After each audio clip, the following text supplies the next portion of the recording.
Welcome to Flat Earth Debate Live. I'm your host Nathan Oakley, and if you are new to this channel, or you've not done so already, then be sure to subscribe, hit the bell notification icon and join button if you'd like to become a Nathan Oakley 1980 channel member and keep up to date with the Flat Earth Debate.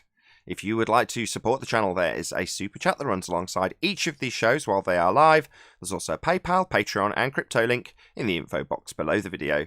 Most importantly, if you'd like to join the discussion, simply mute the page you are currently watching, then click the link in the info box below this video to join the panel and express your views on the nature of Earth. If you do join, please don't swear. If you do, you'll be ejected, and if you are, please don't try to rejoin the stream using sock accounts. You'll be warmly welcome back on the next stream. Please also share the show on social media. Sharing the show obviously increases the live audience, but this in turn increases the chances of a more diverse panel, so please share the show on Facebook and Twitter. One last time, if you're new to the channel or you've not done so already, then be sure to subscribe, hit the bell notification icon and join button to keep up to date with the Flat Earth Debate. Now, we are joined by Neil and 10th Man, together with Arwin in G+, and a whole bunch of people in Discord. So welcome, one and all. Good morning, everybody. Good morning. Good morning. Hello. Good afternoon. Morning to the functional Discord today. Excellent stuff. Very good to have you all. Good afternoon. We all willing from Discord to partake in a little bit of housekeeping? Check that in. I'm game. Osman. Yes, Nathan. Excellent. Very good to hear it. Any signs of a physical, geometric, sphere edge horizon, formerly known as Earth curvature? No evidence whatsoever. Oh, but their whole religion's based on it. They need a physical sphere edge. They used to claim that it was blocking boats and buildings at a given feet and inches or meters value. What gives, man? No sphere edge? Well, then no globe. I think they still it claim exists it in the though, math but side. when you ask them or point it out, they say they never claimed it. But that's they just say- a lie, because they do still claim it. It's required. It's part of their model. If you're going to reify a model into existence that has geometry at its base, then you need a geometric physical sphere edge to be Earth curvature. The horizon must be physical for you to assert it's blocking stuff at a given feet and inches value. What's that? I can just hear Tim in the distance. Nobody claims the horizon is Earth curve. Yeah, bye-bye, globe. It's game over.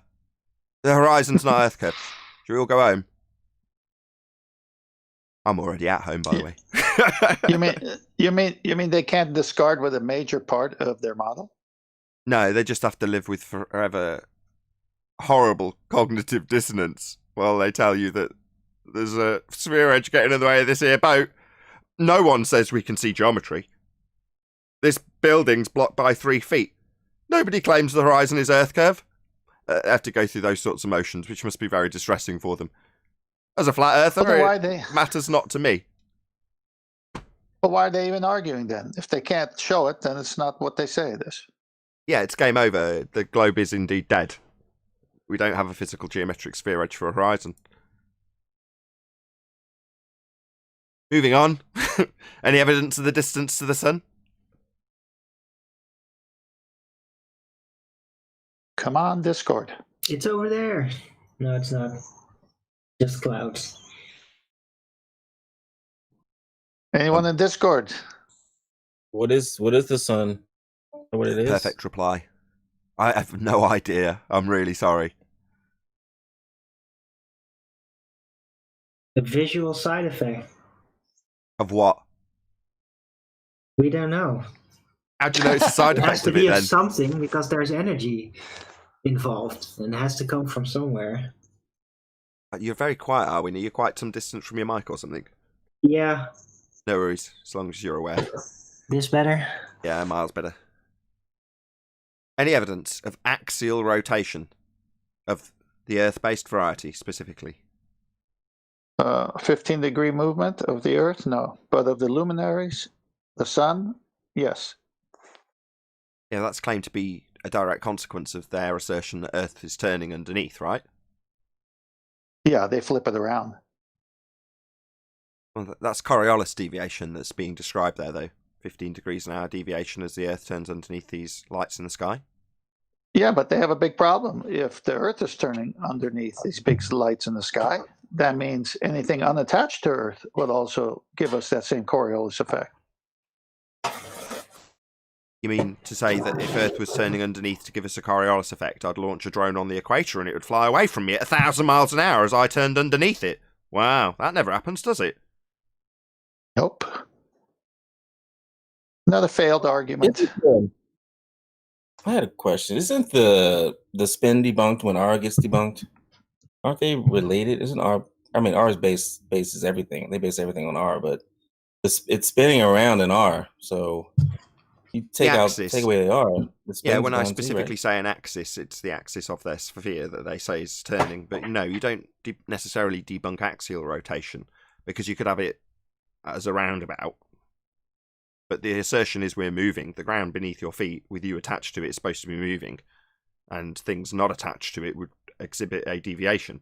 But it doesn't necessarily get debunked if you debunk R, no. Gotcha. It's in the top 3 for a reason. So Coriolis effect is number 3 on the top 3 globe destroyers. Well, there's only a few aspects to the heliocentric model that are really crucial to it in terms of its description of how it functions and what we are standing on. And that would be that we are standing on a sphere, first and foremost. Hence Black Swan is number 1. It debunks the Earth as a sphere and the radius that it's based upon, by way of assuming the radius and then showing how the horizon is beyond the geometric capabilities of a sphere. So we don't have a hill between us and anything. It's a non-physical location. The horizon's not Earth curve. So that's why that's number 1. Number 3, Coriolis effect. It's asserted we're turning, and therefore Earth as a sphere turning exhibits 15 degrees an hour deviation as we're attached to the spinning reference frame, non-inertial, watching things in the inertial reference frame like footballs or bullets drift because we're turning underneath them. But that would mean that a flight from Charlotte, North Carolina to LA would only take an hour and a half because Earth would be turning underneath it for us to be standing on it watching the plane seem to drift at 15 degrees an hour precisely as they assert it does. And because we don't see that effect, we debunk any notion that there is this 15 degrees an hour deviation or Coriolis effect because we'd see it. And we don't. So somewhere sandwiched in between, I might as well ask it now, any evidence that you can have gas pressure without a container? And the purpose of the question is because we have gas pressure, we definitely know that's true, but it requires containment. It's the antecedent required to have gas pressure. And yet their Earth in a sphere is in an open system, vacuum with gas pressure not filling it. So any evidence that that's even feasibly possible, bearing in mind it stands in violation of the second law of thermodynamics. Any evidence that you can have gas pressure without a container? Well, the gravity is not sufficient to prevent the gas from escaping. Isn't that exactly what Rumpus said? Oh, I see. The gas is insufficient to hold the gas. The gravity is insufficient to hold the gas there. Yes. I see. So, quote Rumpus, gravity is insufficient to hold the gas there. End quote. Thank you very much. Any scientific evidence of gravity? Evidence of gravity? Well, a piece of evidence would be that it would not be sufficient to keep the gas there. That was quick. No, actually, that would not be evidence for it because we have gas pressure. So even if there was a gravity here, it's not really relevant because something else is keeping the gas here. So again, gravity just becomes superfluous like it always is. It's just a conjured concept. Well, it comes from the word, like Brian's logic, shared a few shows ago, that it came from the word gravitas, weight, and they've taken that word and they made something else out of it, some kind of a force. But then their top people say, well, it's not a force, but you can think of it as a force. So what is it then? The quick shout outs. They're both the same person. Twig Bear. In the ether, or so-called magnetic field, magnetic attraction, is gravity and has been proven to coexist with the plane of inertia and surrounded absolute geometry, force in motion surrounded by torus field. Okay, I don't know what any of that means, but thank you very much for the super chat. Really do appreciate your support, Twig Bear. Wow, that was deep. Indeed.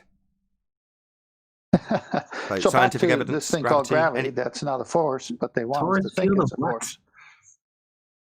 A torus field. Force in motion surrounded by torus field. The torus field of what? No idea. Maybe you'll clarify and give me more money in doing so. But thank you very much indeed, Twig Bear. Really do appreciate your support.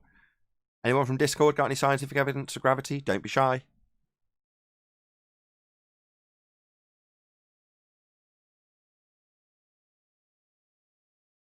I'm still waiting for any baller to reply to my question of that was the title of my show a few days ago. How does the bending of how does space-time actually manifest a force? And not like a metaphorical description of the process of what it's supposed to look like, but how does it actually do that? There have been people attempting to answer that even afterward in a comment section, but they all just end up describing it again. The Right, Arwen. No, you're right. That's a good question, because the only way they're going to answer you is through a mathematical equation, not actuality of what it is. Concept. Any single viable hypothesis from any of the fields of astronomy, cosmology, or astrophysics? Email. Nope. Email. That's a No, reference and to I Dr. enjoyed. Becky. Go on, Stagoli. Oh, sorry. Yep. Sorry to interrupt. I was gonna say I watched QE his debate against NASA shill or whatever yesterday, and that came up, and QE just demolished him. I enjoyed that. Did you guys catch that? Yeah, I caught that. I actually caught it when it went out as a premiere. I didn't catch it when he was in 24/7 Discord live, but I saw his little trimmed out bit that you're presumably referring to. Systematic demolishing of that guy. Great. There's a few Globers on Discord. There's a couple of them. They're not piping up though. Interesting. Don't be shy. Any single viable hypothesis from any of those fields? Astronomy, cosmology, astrophysics?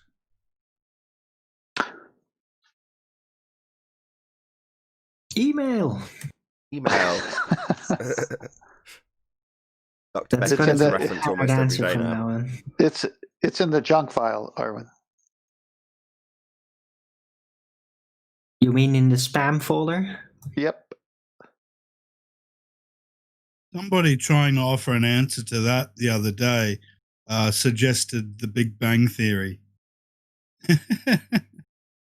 What? That's... How did they prove it scientifically? Are you telling me that something that happened according to their storytelling bazillion years ago is a phenomena we can observe and figure the cause of by way of a hypothesis? You having me on? Based on the microwave background radiation and redshift and all that crap. So But what did they very manipulate? Well, hold on. Are you saying that therefore the phenomenon would be the CMB, right?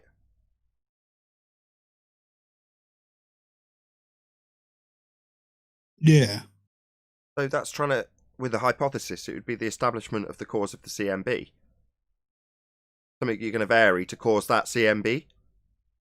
Cause the cosmic microwave background radiation? Yeah, he didn't get far. Right. Shocker. Any evidence of a self-perpetuating molten iron core at the centre of a presupposed spherical Earth? Nope, not at all. It's just pictures in the book that you see in the school. They're working on it with P waves and S waves. And how they're are very they doing reliable. that? Failures, though. Very reliable source.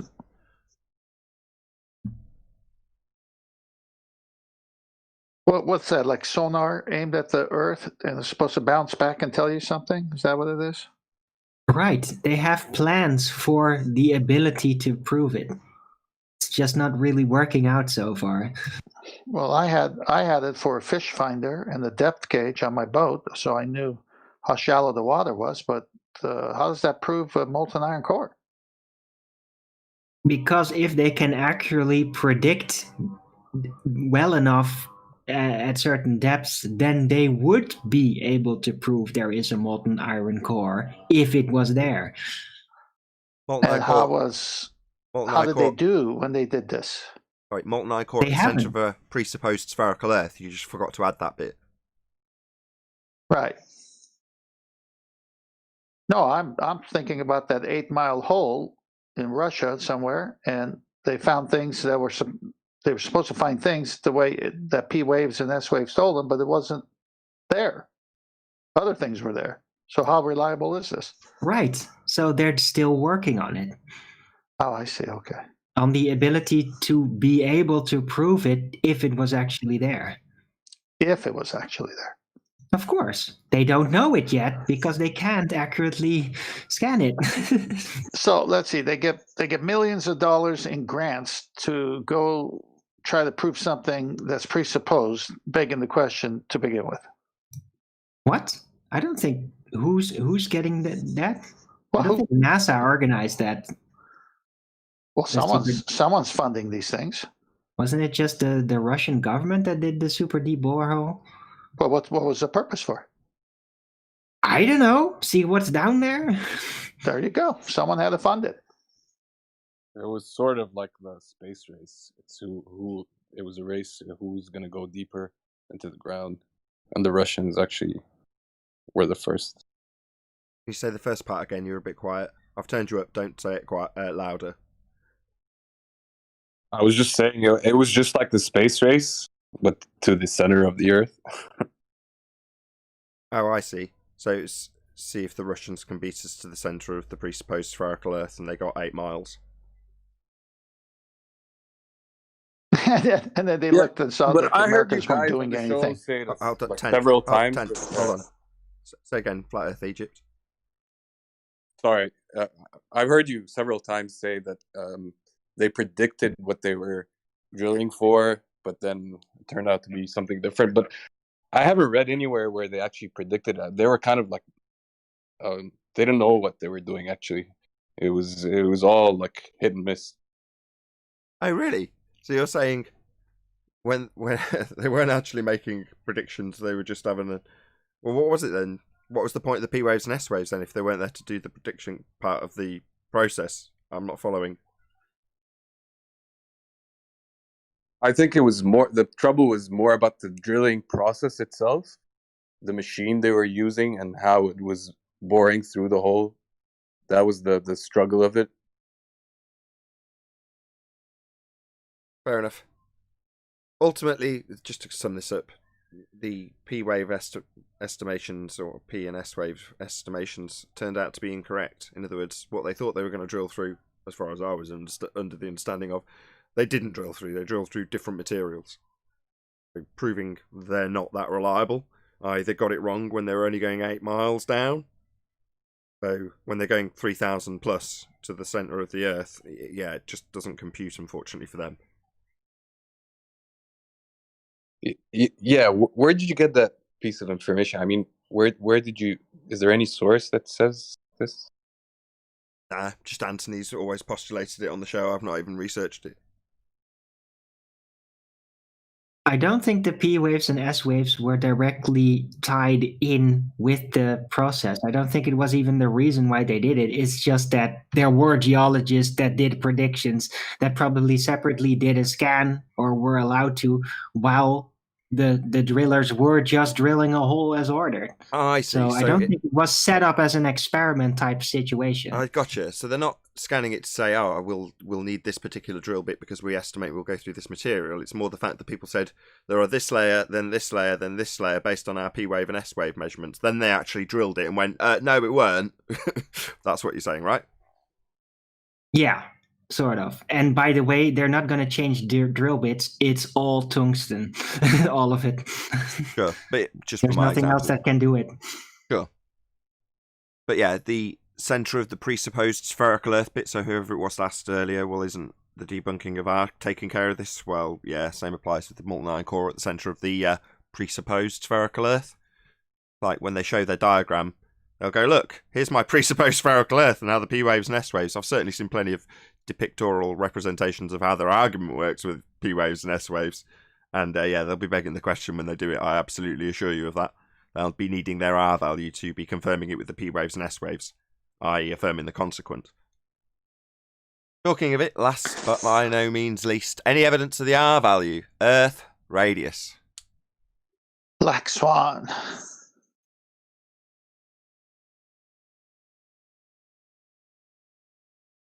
Yeah, pictures from space.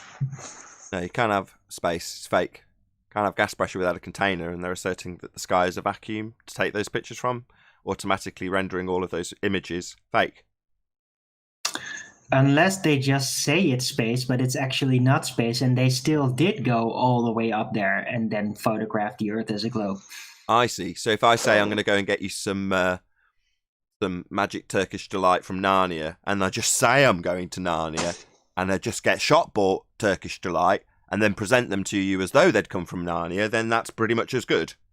Or just a complete hoax, Eden, fraud, not true, not real, come from a fake place. Right. But who knows? Maybe they did go really high up and then just... Maybe it does kind of look sort of like a ball when you go up high enough, if that's even a real possibility. Now, of course, we know that they probably didn't go actually that high up, because you can't reach that far in the low pressure air. You just can't get above there unless you have huge momentum, and that's dangerous. It deflects. They don't do that. Does what look like a ball? The horizon?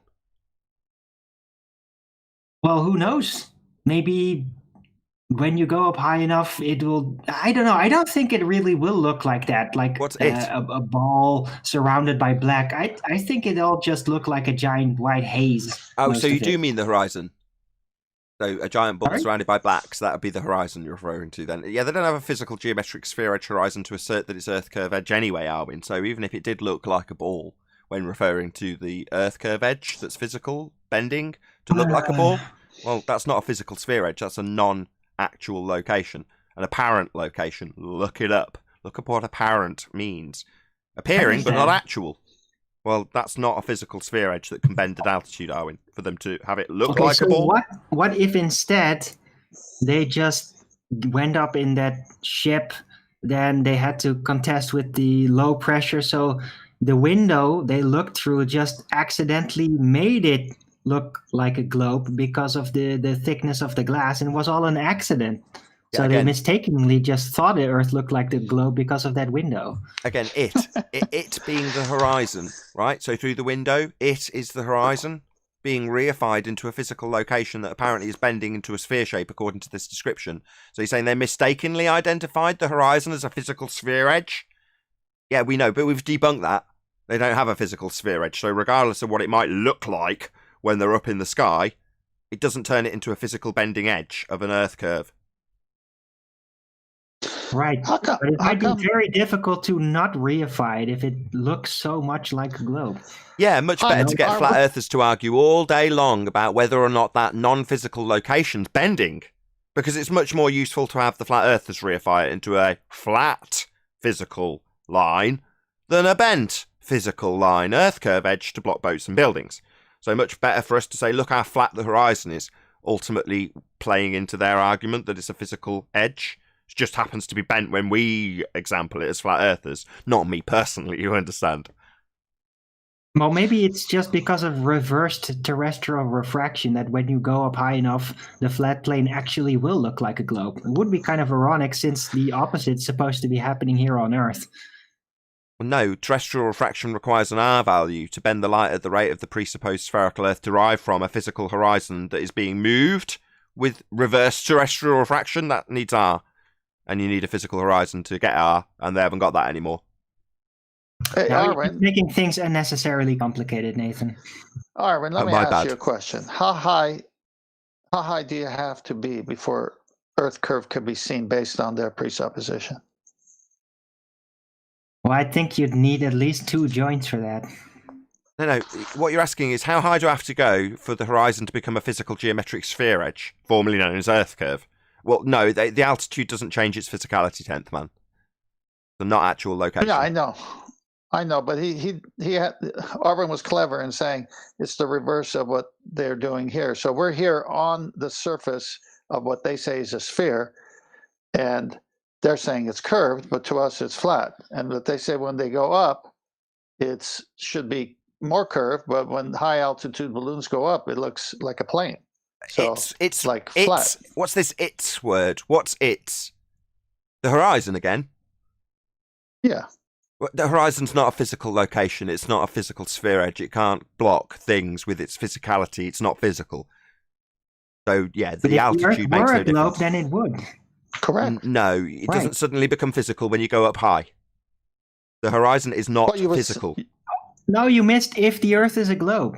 Then horizon would be. No, because if the Earth was a globe, then you'd have this geometric limitation based on the hill they claim gets in the way. Regardless of altitude, it'd have geometric limitations. And we've debunked those geometric limitations. So no, not if the Earth was a sphere. Because if the Earth was a sphere, then we'd have a geometric limitation to it, which has been reached and breached, demonstrated by the Black Swan. So no begging the question, Arwin. No. My point. That was my point. That's say if the Earth is a sphere, then it would be there. I'm not saying it is. I'm just saying if it is, and then going with that. All right. If the Earth was a sphere, then we must have a physical geometric sphere edge for a horizon, and we don't. Yeah, I was tracking with Arvin. Right, but still, the high altitude footage through that special window, it did kind of look What's it? like it was. The horizon? It? Yes. Why'd you keep saying it? So maybe it's geometric after all. It's just No. we can't see it because we're too small on Earth. No, it has geometric limitations based on its physicality if it's a sphere. They've been reached and breached by the Black Swan. God, it is just like talking to fundies sometimes on this show, even without any here. I do my best. What, to repeat yourself 5 times? That aspect of the fundy zealotry I don't need. Oh, well, I'm giving it you anyway. Yeah, well, we're all well trained in it, clearly. Obviously a human nature Well, at thing least rather Arvin's than a fundy nice globe about thing. it. Go on, 10th. I said at least Arvin's nice about it. I'm trying not to rumpus. Oh, you're a good rumpusser. That was fun. All right. So there's no possibility that on this Earth, the horizon might be geometric after all? No, it would have geometric limitations. This is the 5th time. You're just going to do this all day, aren't you? But what if the Earth was just a lot bigger? No, Arwin. All of their maths is based on their physical parameters that they give us for their sphere. That's not going to change. The rock doesn't suddenly get bigger another day. And what have But we what got? if Why they have we were got? just wrong and just unwilling to concede to their error? No, Arwin, just no. Okay, I'll stop now. I don't mind. It's amusing, to say the least. You can tell we've spent too long around fundies, right? Yep. Oh, they'd be chanting, "You're muting me, you're muting me, scaredy cat, at this point. Well, what is there about? Because What's they the take argument it we're so having? serious. What would be getting chanted? And it would You're be as you... muting me or scaredy cat. No. It would. I'm talking about the argument again, not the actual ad hom fundy rhetoric or whatever. Not rhetoric. Defense mechanisms. I'm talking about the actual rhetoric, i.e., they would be doing what you're doing. Well, if the Earth was a sphere, well, if we had a geometric horizon, we do. We don't. Right. Well, they would say you just don't understand after that point. I'm not going there. Well, we can't understand because they argue both sides of the argument and they're confusing themselves. So how do they expect us to understand anything? Well, don't you understand that we do have a geometric horizon and we don't have a geometric horizon, it only exists in the maths? What's not to understand? Yeah, that's nonsense. I mean, violation of the law of non-contradiction right there. But they seem to think it's perfectly all right to talk that way. But they don't have a choice. You've got to talk that way. If you've imposed your fundamentalist religious zealot worldview onto the actual world, well, your worldview isn't the world. And therefore you've got to double speak and contradict yourself when you're describing something that isn't the world as the world. That would be a sphere world. Right, but then as smart as some of these guys say they are, then that only means there's only one other thing happening. They have a bias, an ideology, and they're not willing to give it up for the sheer facts that what they're saying can't support it.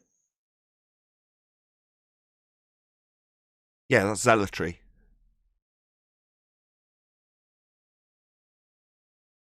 Well, zealotry in and of itself is not bad, but zealotry in a contradiction is very bad.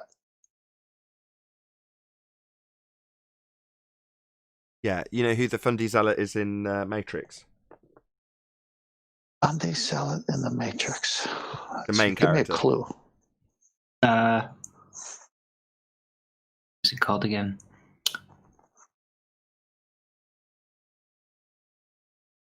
Trinity? Morpheus. Morpheus is the fundamentalist religious zealot.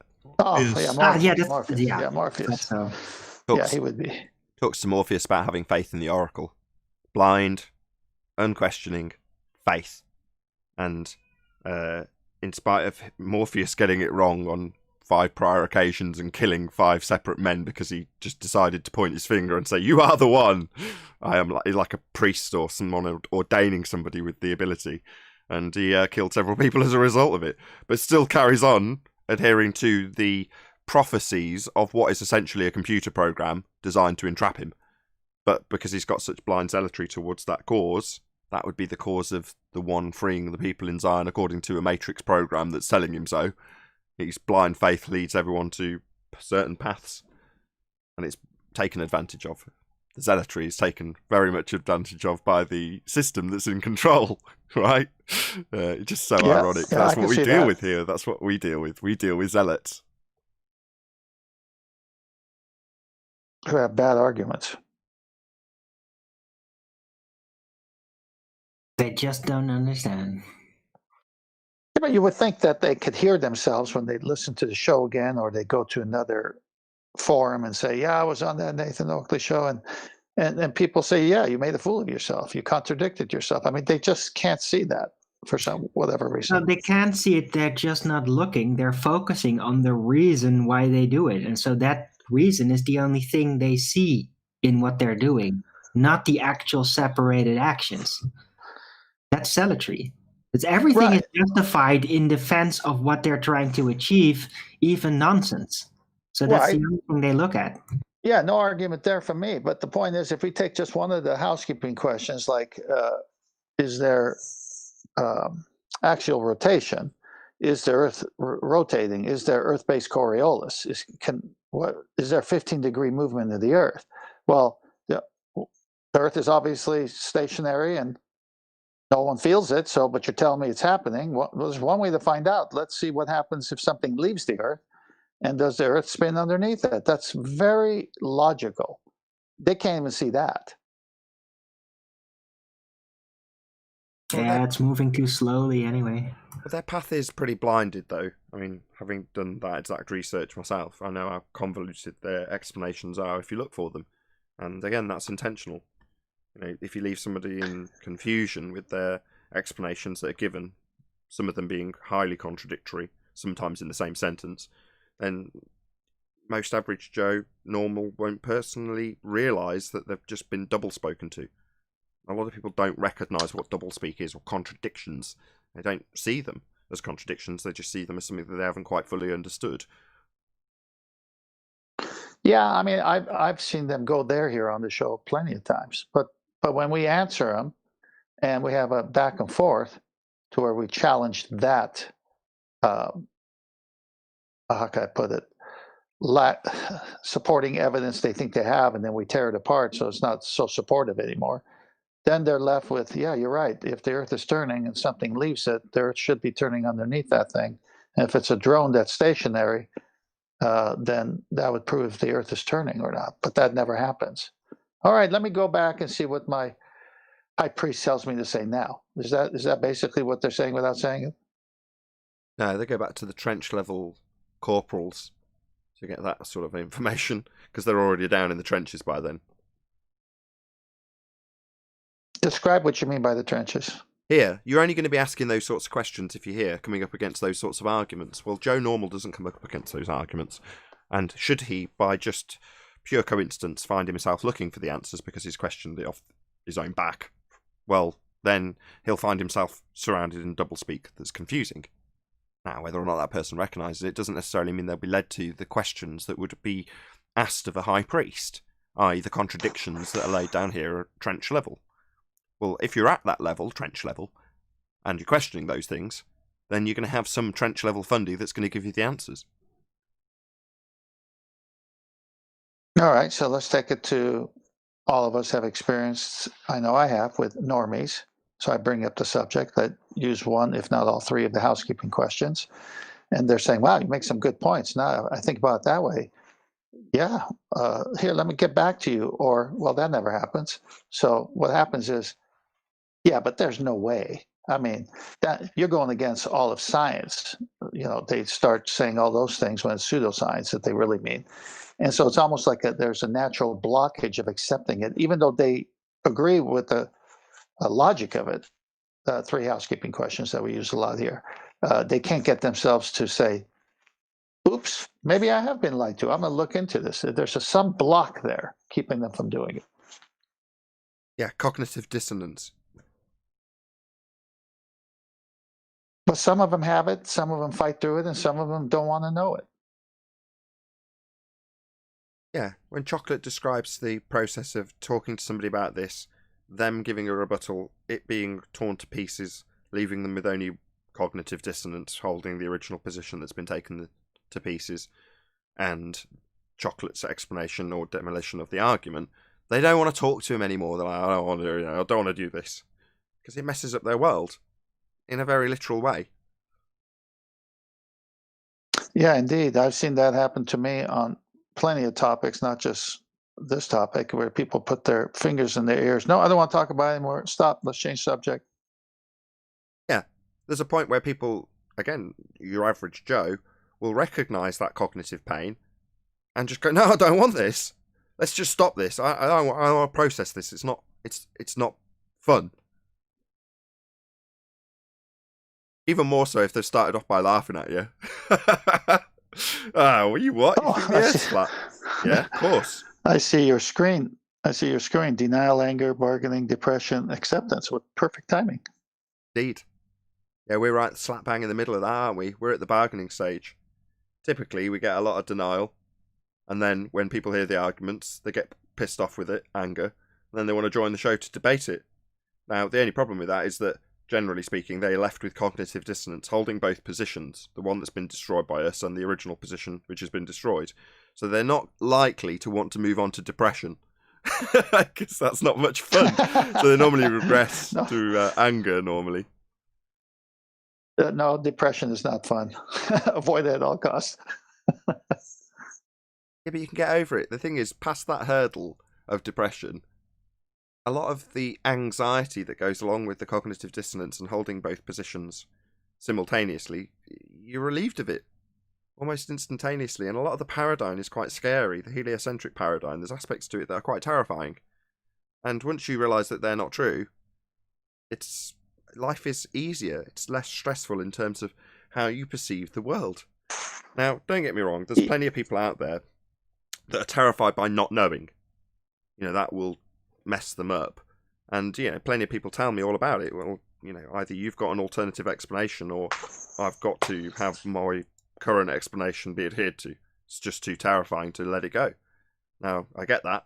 For me, it's like, no, it's wonderful not knowing. That's amazing. But most people don't see it that way. I say most. Most of the ones I've spoken to. Yeah, I could.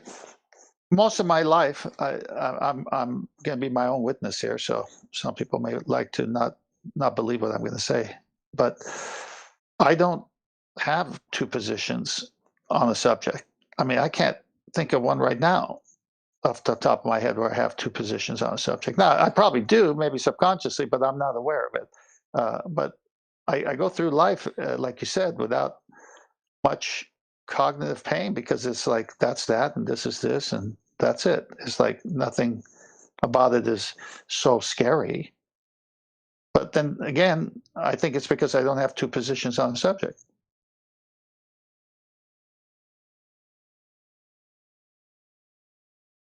Indeed.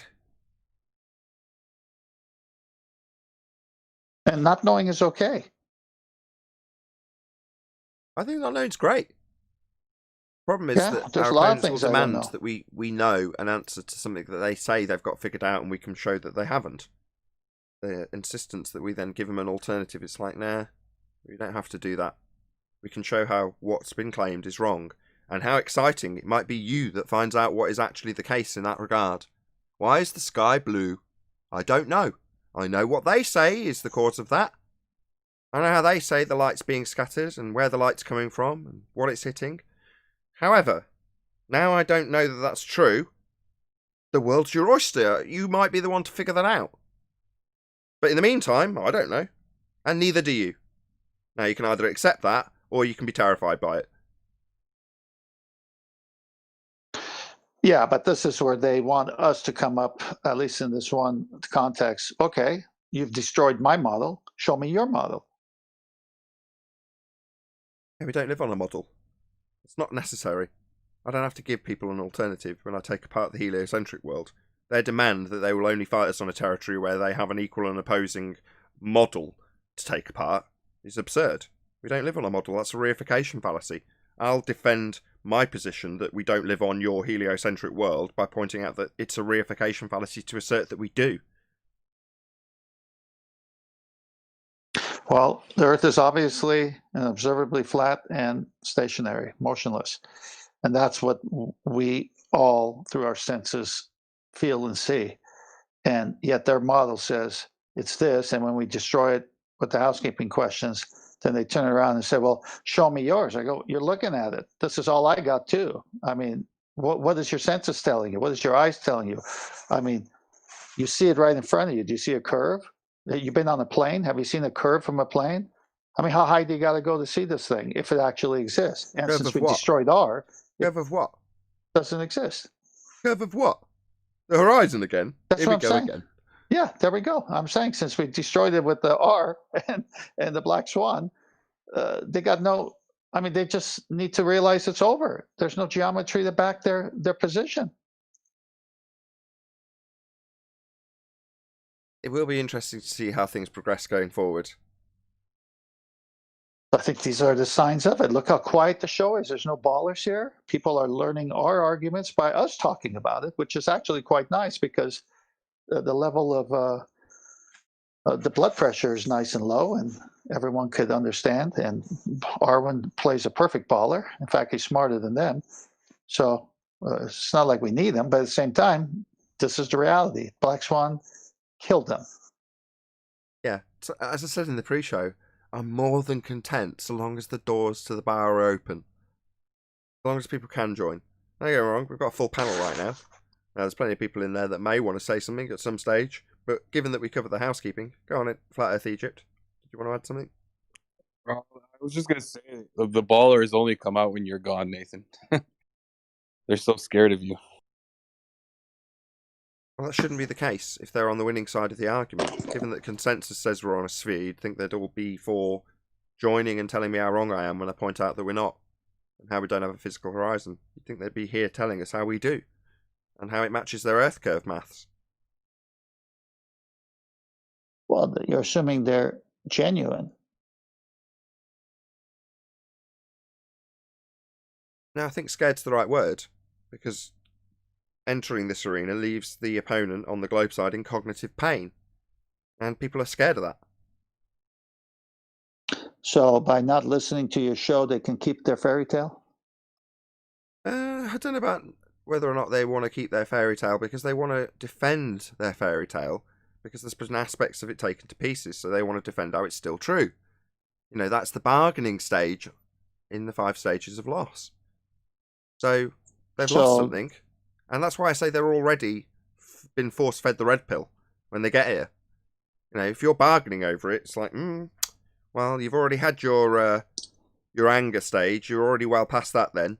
So which way are you going to go, forward or backwards? Because forwards is depression, because you've already got here. You're already in the arena. You've already heard the arguments. You already know about the Black Swan if you're listening to this broadcast. Now, don't get me wrong, there's going to be tertiary viewers who just come and go, these people are idiots. They're not really paying attention to anything that's being said. and then just coming in to maybe leave a comment and say, yeah, you're idiots, and then get on with their day because that makes them feel a bit better about it. Just a little bit of ridicule. So Let off a the few caller just endorphins. said prior that they're in Discord, but when you go away, they show up. So maybe they can just come on instead of debate any of the housekeeping questions. They can tell us why they go away. When you go away, they show up. Like, what makes their argument any better when you're gone? I'd like to hear from them. I if can they're tell you're willing keen. to at least. As I say, I've got my feet up, very low blood pressure. We're talking about the subject. We're detailing how they have an idea of a model that they think they live on and how it's debunked. This, to me, is perfect. The doors are open. There are people here, according to some of the people in Discord. There's ballers on the panel right now. So I'm happy, man. Well, The that's fact they're not saying anything is great. Yeah, that's what I'm saying. No, I know. Doors open. You're happy with that. But why are they afraid of Arwen or 10th Man? Why don't you come and talk to us?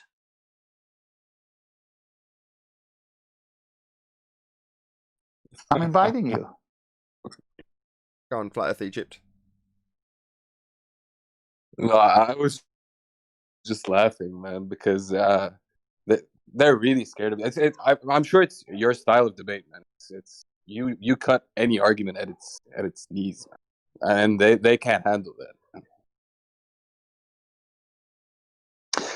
But isn't Nathan just asking the obvious question that if you're going to lead with a statement, that statement cannot be a fallacy?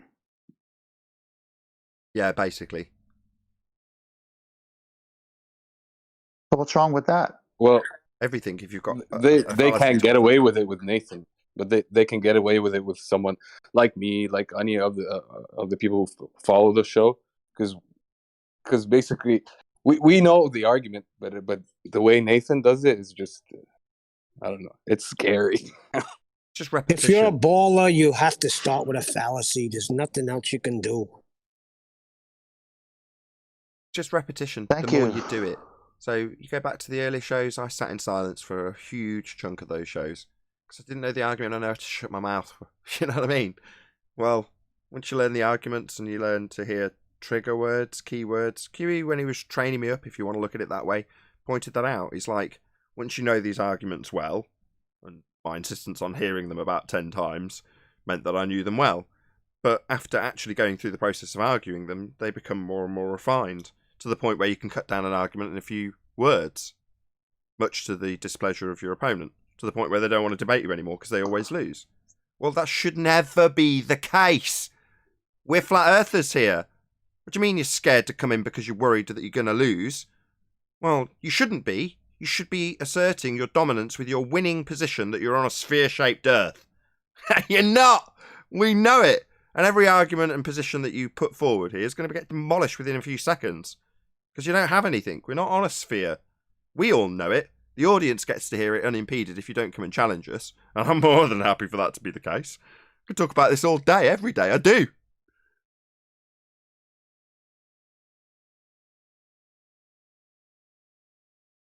So I guess no one's taking up my offer.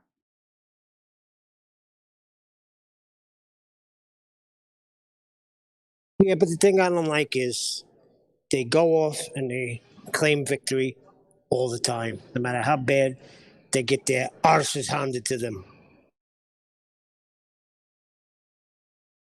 That's, again, cognitive dissonance. You can leave a debate where you've told your opponent, we do see a geometric horizon. The geometric horizon only exists in the maths, you can't see it. But we do, we see it. If you can leave that argument and then tell anybody, well, I won. Why? Well, because I managed to get my doublespeak out of my mouth and it was heard on the airwaves. Therefore, I won. Right, yeah, but you contradicted yourself. No, I didn't. that's that type of person. Delusional.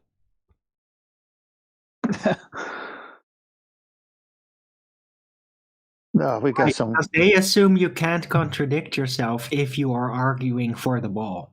Exactly. Because the ball has to be right. Yeah, they can't not be wrong. Again, zealotry.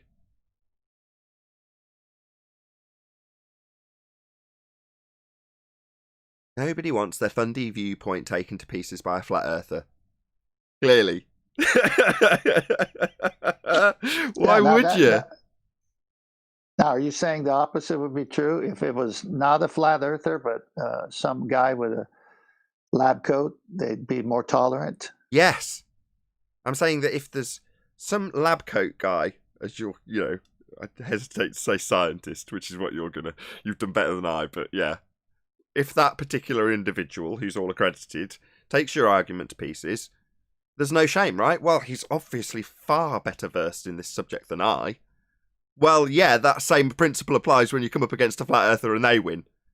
That flat earther's far more well versed in the world we live in than you are.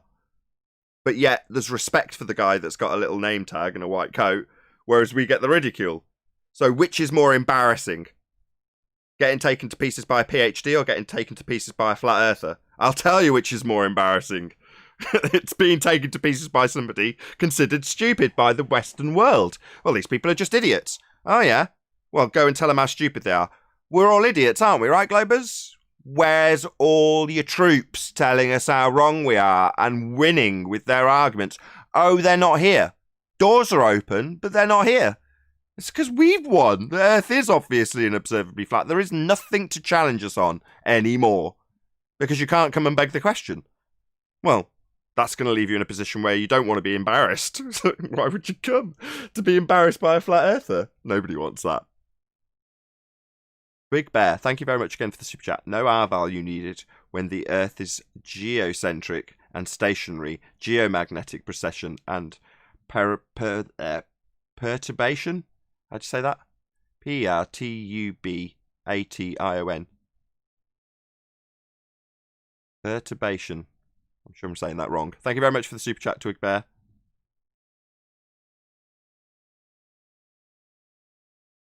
Anyone pronounce that last word in the super chat? Nobody's even attempting it. What? Perturbation? Yes, that's definitely the right pronunciation. I have no idea. Yeah, perturbation. Thank you for the super chat, or the multiple super chats, I should say, Twig Bear. Really appreciate your support. Well, we've seen many times where, or I've heard it when QE plays the snippets and others, where they go from here to another, forum, like a baller forum, and then a baller corrects a baller. No, you're not exactly right. This is the way you need to say it. But when we tell them, no, you're not exactly right because the R is not there, they don't have the same feedback that they give the other guy. They get all crazy over here. Yeah, no one wants the perceived. So I think you got to. Go on. I was going to say, I think you're right. When the flat earther corrects them, it's high treason. Yeah, it's got to be painful. And I point that out. I work that to my advantage. When we're in a point where the opponents asserted the same argument 5 times, it's been demolished 5 times, everybody couldn't be any clearer about what's just happened, and they claim victory. It's like, no, what you've just done is conceded a loss to a flat earther. The perceived lowest of the low. They must make at least some people question, when the degree of ridicule is so high for flat earthers, why anybody would even want to be one. That must at least raise an eyebrow. Well, given the amount of ridicule they suffer, why would you want to be that particular person? It's like, they just must be nutters. Reinforcing the idea. Like, till you step on this bar.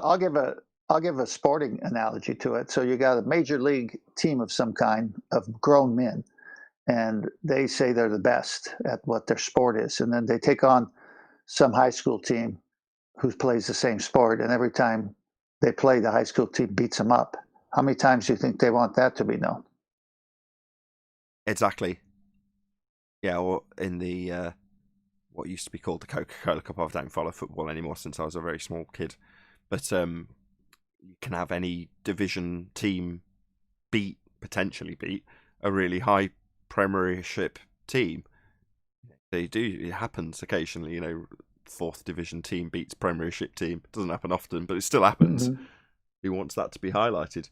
But then again, even in that scenario, there's a certain degree of respect, even if you're in a lower division. It's like we're not considered in the same league, right? We're considered off the scale. Which works No- to no our respect advantage, here. right? We have the upper hand in that regard. All right, so you just automatically think I'm stupid. Well, let's see how you get on. Yeah, that's their Achilles heel right there when they doubt the level of arguments that we throw back at them and how it just freezes them like deer in the headlights. Yeah. Not expected. Not expected to be absolutely demolished and have your ass handed to you by a flat earther. That's not the expected standard. It's the expected standard that you go and go, you what? You think boats fall off a pizza pie? You idiot. And we go, yeah, they do. And then they go, no, they don't, you're just stupid. And that's how they win and walk away with a smug smile. But then we go, no, we don't live on a model. You're the one with an assertion of a model. The only reason you're asking us why boats fall off the edge is because you've got boats falling off an edge and maths to qualify it with. What do you mean? Well, you've got this edge, and you ask us how many meters or feet are missing from the bottom of things that are in the distance. That's boats falling over your sphere edge, mate. Nothing to do with our assertion. You're talking about controlled opposition narrative. And you go, what?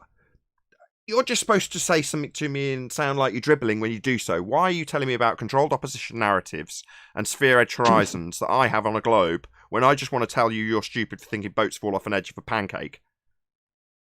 How is this happening? How is this flat earther telling me more about my model than I should know?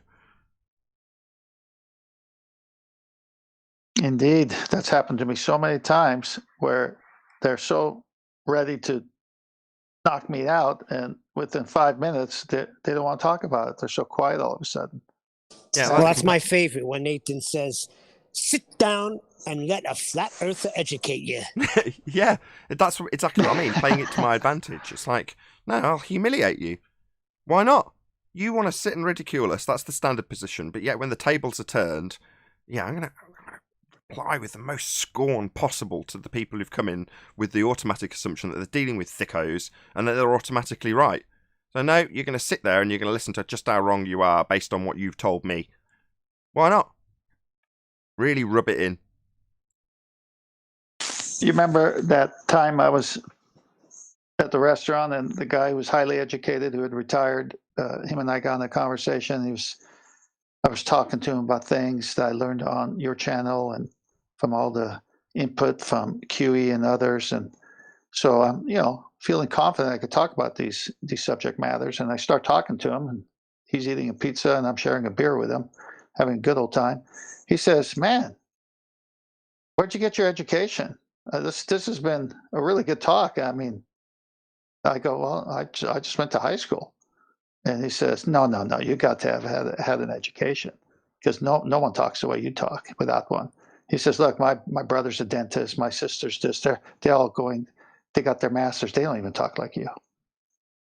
I go, I wanted to, but it wasn't the proper. I was going to say, you're probably referencing the Flat Earth channel that I frequent every day. Pick. I'm just going to read out one comment from Bible Literalists. So big shout out to, no, there's a super chat, so I'll read that out first. When you guys debate Bill, Shy, and Neil made it. I don't understand that, but thank you very much indeed for the super chat, Twig Bear. I'm just going to read out Paula's comment. You can lead a normie to truth, but you can't make them think. Very well put, Paula. I wholeheartedly agree. With that, if you are watching this on either Nathan Oakley 1980 or Nathan Oakley premiering streams, then stay tuned, as there will be an after show to follow.